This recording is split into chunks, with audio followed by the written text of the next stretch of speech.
Keluaran pasal 34 ayat 1-35. Dua loh batu yang baru. Berfirmanlah Tuhan kepada Musa, pahatlah dua loh batu sama dengan yang mula-mula. Maka aku akan menulis pada loh itu segala firman yang ada pada loh yang mula-mula, yang telah kau pecahkan. Bersiaplah menjelang pagi dan naiklah pada waktu pagi ke atas gunung Sinai. Berdirilah di sana menghadap aku di puncak gunung itu.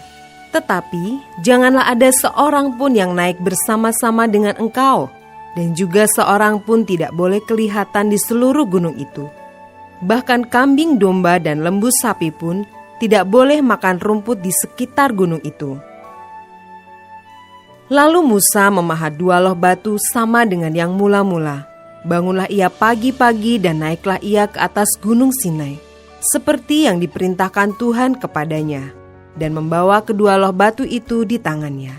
Turunlah Tuhan dalam awan, lalu berdiri di sana dekat Musa, serta menyerukan nama Tuhan. Berjalanlah Tuhan lewat dari depannya dan berseru, Tuhan, Tuhan, Allah penyayang dan pengasih, panjang sabar, berlimpah kasih-Nya dan setia-Nya, yang meneguhkan kasih setia-Nya kepada beribu-ribu orang, yang mengampuni kesalahan, pelanggaran, dan dosa, tetapi tidaklah sekali-kali membebaskan orang yang bersalah dari hukuman, yang membalaskan kesalahan bapa kepada anak-anaknya dan cucunya, kepada keturunan yang ketiga dan keempat.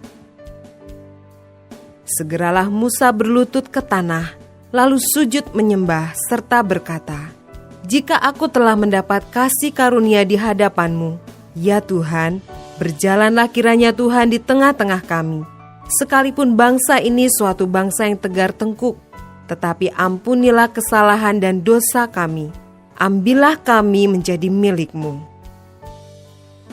Firman-Nya, sungguh aku mengadakan suatu perjanjian, di depan seluruh bangsa-Mu ini, akan kulakukan perbuatan-perbuatan yang ajaib, seperti yang belum pernah dijadikan di seluruh bumi, di antara segala bangsa. Seluruh bangsa yang di tengah-tengahnya engkau diam akan melihat perbuatan Tuhan, sebab apa yang akan kulakukan dengan engkau sungguh-sungguh dahsyat. Tetapi engkau berpeganglah pada yang kuperintahkan kepadamu pada hari ini. Lihat, aku akan menghalau dari depanmu orang Amori, orang Kanaan, orang Het, orang Feris, orang Hewi, dan orang Yebus. Berawas-awaslah, janganlah kau adakan perjanjian dengan penduduk negeri yang kau datangi itu, supaya jangan mereka menjadi jerat bagimu di tengah-tengahmu. Sebaliknya, mezbah-mezbah mereka haruslah kamu rubuhkan, tugu-tugu berhala mereka kamu remukkan, dan tiang-tiang berhala mereka kamu tebang. Sebab janganlah engkau sujud menyembah kepada Allah lain, karena Tuhan yang namanya cemburuan adalah Allah yang cemburu. Janganlah engkau sampai mengadakan perjanjian dengan penduduk negeri itu. Apabila mereka berzina dengan mengikuti Allah mereka dan mempersembahkan korban kepada Allah mereka, maka mereka akan mengundang engkau dan engkau akan ikut makan korban sembelihan mereka. Apabila engkau mengambil anak-anak perempuan mereka menjadi istri anak-anakmu, dan anak-anak perempuan itu akan berzina dengan mengikuti Allah mereka, maka mereka akan membujuk juga anak-anakmu laki-laki untuk berzina dengan mengikuti Allah mereka. Janganlah kau buat bagimu Allah tuangan. Hari raya roti tidak beragi haruslah kau pelihara. 7 hari lamanya engkau harus makan roti yang tidak beragi, seperti yang kuperintahkan kepadamu, pada waktu yang ditetapkan dalam bulan Abib. Sebab dalam bulan Abib itulah engkau keluar dari Mesir. Segala apa yang lahir terdahulu dari kandungan, akulah yang empunya. Juga segala ternakmu yang jantan, anak yang lahir terdahulu dari lembu atau domba. Tetapi anak yang lahir terdahulu dari keledai, haruslah kau tebus dengan seekor domba. Jika tidak kau tebus, haruslah kau patahkan batang lehernya. Setiap yang sulung dari antara anak-anakmu haruslah kau tebus, dan janganlah orang menghadap ke hadiratku dengan tangan hampa.